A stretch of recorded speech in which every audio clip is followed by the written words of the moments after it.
먼저 이 책의 첫 번째 주제는 누구나 이기적일 수밖에 없다입니다. 우리는 직장에서 수많은 사람들을 만나죠. 여러분도 아마 동료, 상사, 그리고 부하 직원들과의 관계에서 다양한 갈등과 어려움을 겪어보셨을 겁니다. 쇼펜하우어는 인간 본성의 근본적인 부분을 들여다보며 왜 이러한 갈등이 발생하는지에 대해 설명합니다. 그는 인간이 본질적으로 이기적이라고 말합니다. 우리는 모두 자신의 의지와 욕망을 충족시키기 위해 살아가며 그 과정에서 타인과의 갈등을 피할 수 없다는 것이죠. 책에서는 이러한 이기심이 직장에서 어떻게 드러나는지를 3가지 유형의 인간을 통해 설명합니다. 첫 번째 유형은 머리가 좋고 자기 확신이 강한 사람들입니다. 이들은 자신의 신념을 강력하게 주장하며 다른 사람들에게 이를 따르도록 강요합니다. 이들은 회사의 불합리한 점을 개선하려고 노력하고 이를 통해 자신과 동료들의 이익을 도모하려고 하죠. 이러한 사람들이 양심적이고 도덕적으로 바른 사람이라면 그들은 회사에서 중요한 역할을 하게 되며 동료들로부터 존경받는 존재가 됩니다. 하지만 만약 그들이 이기적이고 인성이 부족하다면 그들은 자신의 이익을 위해 다른 사람들을 이용하며 회사 내에서 패거리 문화를 조성할 가능성이 큽니다. 이러한 첫 번째 유형의 사람들은 매우 교활하며 타인을 조종하는 데 능숙합니다. 그들은 자신의 이익을 위해 다른 사람들을 쉽게 조종하며 심지어는 그들이 이용당하고 있다는 사실조차 눈치채지 못하게 만들죠. 이러한 교활한 사람들과 함께 일하는 것은 상당히 어려운 일입니다.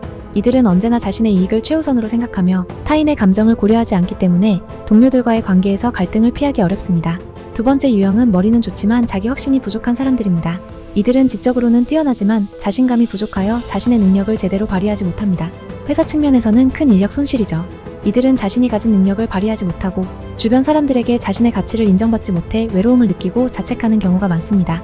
이러한 사람들은 자신감을 회복하면 회사와 동료들에게 큰 도움이 될 수 있지만 대부분의 경우 그들의 잠재력은 제대로 발휘되지 못하고 그들은 스스로를 갉아먹으며 지내게 됩니다.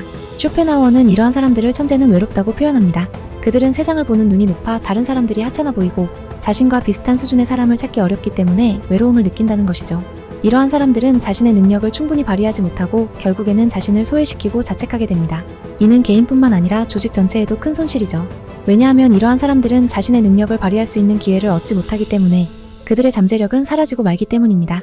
세 번째 유형은 머리는 나쁘지만 자기 확신이 강한 사람들입니다. 이들은 자신의 신념을 절대적으로 옳다고 믿으며 이를 강력하게 주장합니다.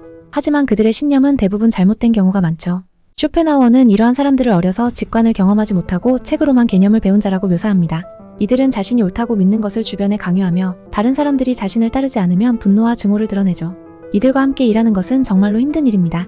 이들은 자신의 무지를 감추기 위해 더욱 강하게 자신을 드러내며 다른 사람들을 자신의 잘못된 신념에 끌어들이려 합니다. 이러한 3가지 유형의 사람들은 우리가 직장에서 자주 마주하게 되는 사람들입니다. 이들은 각기 다른 방식으로 이기심을 드러내며 다른 사람들과의 갈등을 유발하죠. 쇼펜하우어는 이러한 갈등이 인간의 본질적인 이기심에서 비롯된다고 설명합니다. 우리는 모두 자신을 중심으로 세상을 해석하며 자신의 이익을 최우선으로 생각하기 때문에 타인과의 충돌은 불가피하다는 것입니다. 다음으로 자기 의지에서 고통과 괴로움이 싹튼다라는 주제로 넘어가 보겠습니다.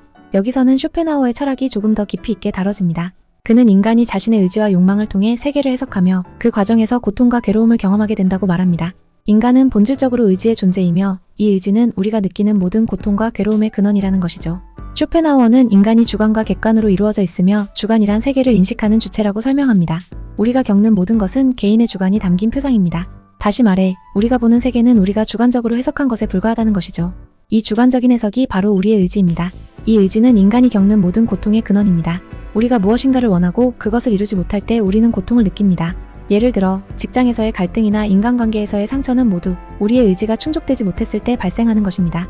우리는 자신의 의지를 긍정하려고 하지만 그것이 다른 사람들과 충돌하게 되면 고통이 발생하게 되는 것이죠. 쇼펜하우어는 이러한 고통이 필연적인 것이라고 말합니다. 인간은 자신의 의지를 긍정하려는 본능을 가지고 있으며 이 과정에서 타인의 의지와 충돌하게 됩니다. 이러한 충돌은 인간이 자신의 의지를 실현하려는 과정에서 불가피하게 발생하는 것이며 이로 인해 우리는 고통을 느끼게 됩니다. 예를 들어 직장에서 상사가 나를 무시하거나 내 의견을 존중하지 않을 때 우리는 큰 고통을 느끼게 되죠. 이러한 고통은 우리의 의지가 충족되지 못했기 때문에 발생하는 것입니다. 여기서 중요한 것은 이 고통이 단순히 피할 수 없는 것이 아니라 우리가 어떻게 그것을 이해하고 받아들이느냐에 따라 달라진다는 점입니다. 쇼펜하우어는 우리가 이러한 고통을 이해하고 받아들일 때 비로소 평온함을 찾을 수 있다고 말합니다. 고통을 피하려고만 하지 말고 그것이 우리의 삶에서 자연스러운 부분임을 받아들이는 것이 중요하다는 것이죠. 마지막 주제인 살아남기 위해 어쩔 수 없이 속고 속인다로 넘어가 보겠습니다. 여기서는 직장 생활에서의 인간관계와 그 속에서의 생존 전략에 대해 다룹니다. 직장은 우리가 다양한 사람들과 관계를 맺고 때로는 그 관계 속에서 속고 속이는 상황에 직면하게 되는 곳입니다. 저자는 이 책에서 우리가 직장에서 살아남기 위해 어떻게 이러한 관계를 관리해야 하는지에 대해 이야기합니다. 직장에서 가장 중요한 것 중 하나는 적을 만들지 않는 것입니다. 여러분도 아시다시피 직장에서는 많은 오해와 불신 그리고 비난이 생기기 마련입니다. 우리는 모두 서로 다른 환경과 처지에 있기 때문에 완벽한 이해는 불가능하죠. 하지만 그렇다고 해서 불필요한 적을 만들 필요는 없습니다. 적이 생기면 언제 어느 순간에 내 앞길을 방해할 수 있기 때문이죠. 쇼펜하우어는 남의 견해에 반박하지 말라고 조언합니다. 그는 타인을 설득하는 것은 매우 어려운 일이며 그 과정에서 오히려 갈등이 커질 수 있다고 경고합니다. 또한 대화에서 감정을 드러내지 않고 냉정하게 상황을 파악하는 것이 중요하다고 말합니다. 이것이 직장에서 발생하는 갈등을 최소화하고 자신의 입지를 지키는 데 큰 도움이 됩니다. 그리고 쇼펜하우어는 우리가 대화에서 신중함을 유지해야 한다고 강조합니다. 그는 격한 어조로 말하지 말라고 조언하며 해야 할 말은 요령 있게 하고 그 해석은 상대에게 맡기라고 합니다. 이는 직장에서의 인간관계를 관리하는 데 매우 중요한 조언입니다. 상대방의 감정을 상하게 하지 않으면서도 자신의 입장을 명확히 전달하는 것은 쉬운 일이 아니지만 이것이야말로 성공적인 인간관계의 핵심이라고 할 수 있습니다. 저는 이 책을 읽으며 쇼펜하우어의 철학이 오늘날의 직장 생활과 인간관계에 얼마나 큰 통찰을 제공하는지 새삼 느끼게 되었습니다. 인간의 본질적인 이기심과 의지, 그리고 그로 인한 갈등과 고통은 우리가 일상에서 마주하는 문제들과 깊이 연결되어 있습니다. 이 책은 단순히 철학적인 내용을 다루는 것을 넘어서 실제로 우리가 직장과 사회에서 어떻게 살아남아야 하는지를 고민하게 만듭니다. 결론적으로 어차피 남들은 나에게 관심이 없다는 책은 인간관계와 그 속에서의 고통, 그리고 생존 방법에 대해 깊이 있게 탐구한 작품입니다. 쇼펜하우어의 철학을 바탕으로 우리가 일상에서 겪는 갈등과 고통을 새로운 시각으로 바라볼 수 있도록 도와줍니다. 이 책을 통해 여러분도 자신의 인간관계를 다시 한번 돌아보고 더 나은 대처 방법을 찾을 수 있기를 바랍니다.